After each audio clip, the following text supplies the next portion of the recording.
Alright, I've got my size 11 green seam beads pre-strung onto 24 gauge copper core wire, and I'm ready to make some leaves. Now for the leaves, we're using the same basic frame technique that I showed you with the petals, but we're going to be using some different angles. So I am going to demonstrate at least this small leaf, and then I'm going to show you the big leaf. So the pattern for the small leaf is an 11 row basic frame using 3/4 of an inch of beads for the basic row, round bottom, pointed top. We're going to reduce to 2 bottom wires, and then we're going to lace once across the center. Alright, so just like the petals, we need to start with our basic row, which was 3/4 of an inch. So I'm going to measure that out. And I do have a few more rows of beads on this leaf, so I'm going to leave a little bit more wire up here. About an inch of wire should be fine. And then again, I'm going to set up my basic frame, across that working wire over below the basic row, pinch and hold, and twist.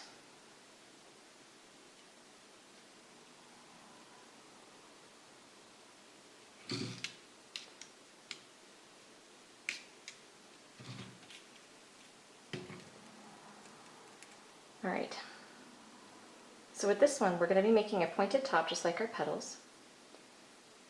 So again, that's going to be the 45-degree angle that I showed you before.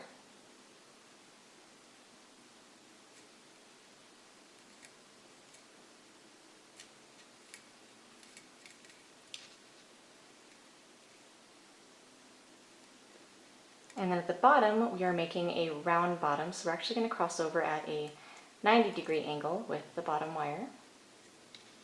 I like to use my thumbnail kind of as a guide there to make sure that wire stays nice and tight and helps make a nicer round wrap. So we have 3 rows. And again, I'm going to do that little lift and push to make sure those beads cover that bottom wire. And we're going to wrap up, rotate the leaf, 45-degree angle at the top.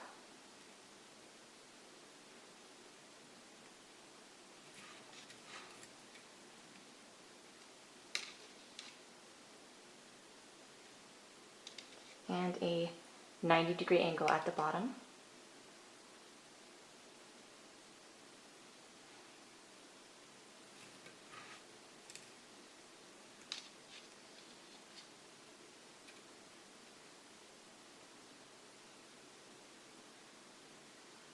Pointed top.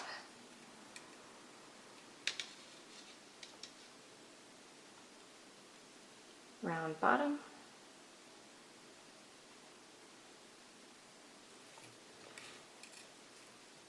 And if either of these frame wires do bend out of place, if they're not straight anymore, you want to fix that before you go any further.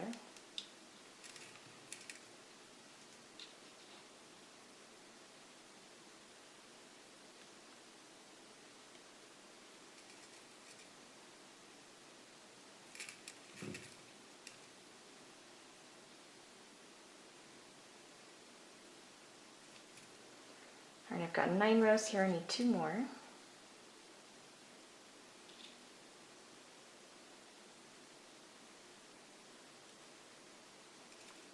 Pointed top.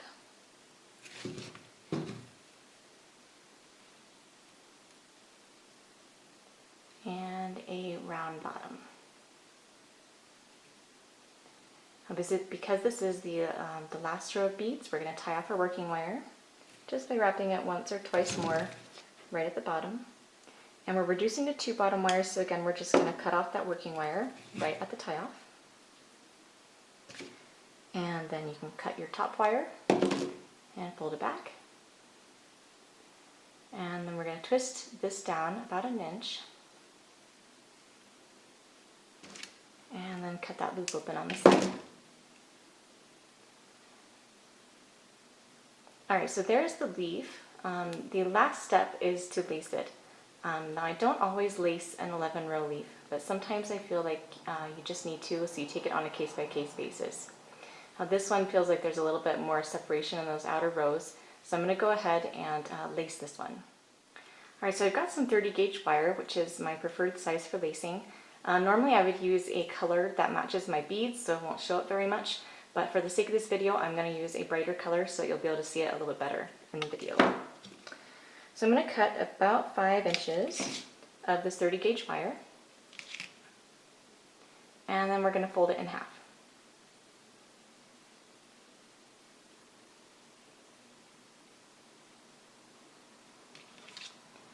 Alright, now looking at the front side of your leaf, which is this side, the back side will be the one with all the exposed wire wraps. If you're looking at the front side, you're going to take these two wires, there's two ends, and you're going to put one on either side of the basic row, and you're going to push it all the way to the back. And you want that little fold, the little bend in your wire to catch between two beads somewhere in the center of your basic row. Now if you look at the back, you'll have two wires sticking out of the back, and we're going to cross them so they switch places. This will make a loop right around that basic row.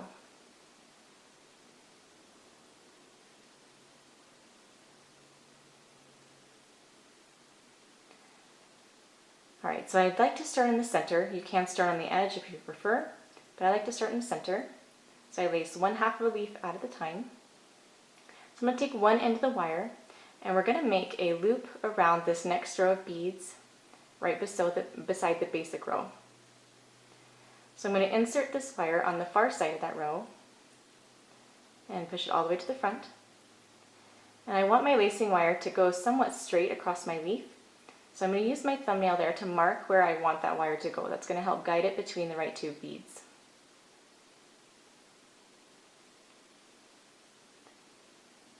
Alright, so your wire is now on the front, and we're going to insert the wire into the front side of the leaf on the side nearest to the basic frame to make a full loop around that one row.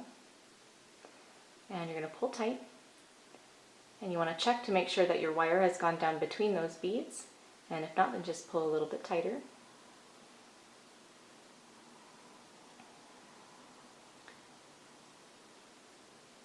Alright, now we're going to go through the next one. We're going to loop right around this one. Now you want your wire to go as straight as possible, but sometimes it's not always possible to get it perfect. Just get as close as you can. So again, I'm going to go stick my wire to the front on the far side of the next row over, and then insert it into the front on the closer side, and pull it all the way through. And I'm going to continue doing this all the way to the edge to lace in all of my rows.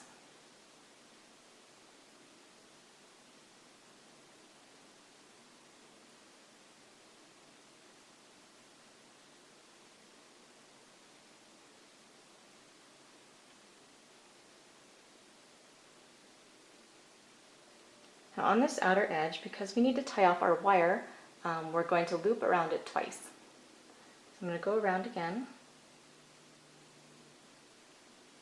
and then I can trim this wire really close to the leaf, and if there's a tail, just kind of tuck it down.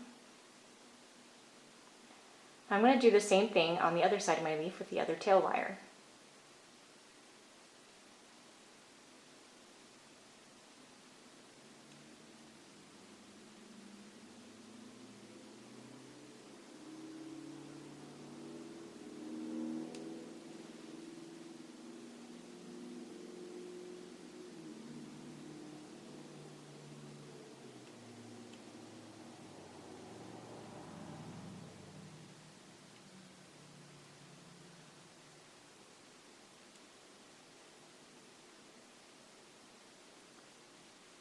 And again at the edge, I'm going to loop around twice around that last row of beads. And then cut off the wire. Alright, so now our leaf is fully laced. Now if you're making the full stem of the Wild Clematis, you'll need to make 4 of these small leaves.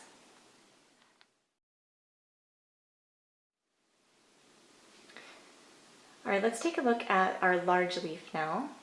Now the pattern for this leaf is a 15 row basic frame, 1 inch basic row, and you will make a pointed top with a 45-degree angle wrap, a round bottom with a 90-degree angle wrap. You'll reduce to 2 bottom wires, just like with the small leaf, And then you will also need to lace across the center.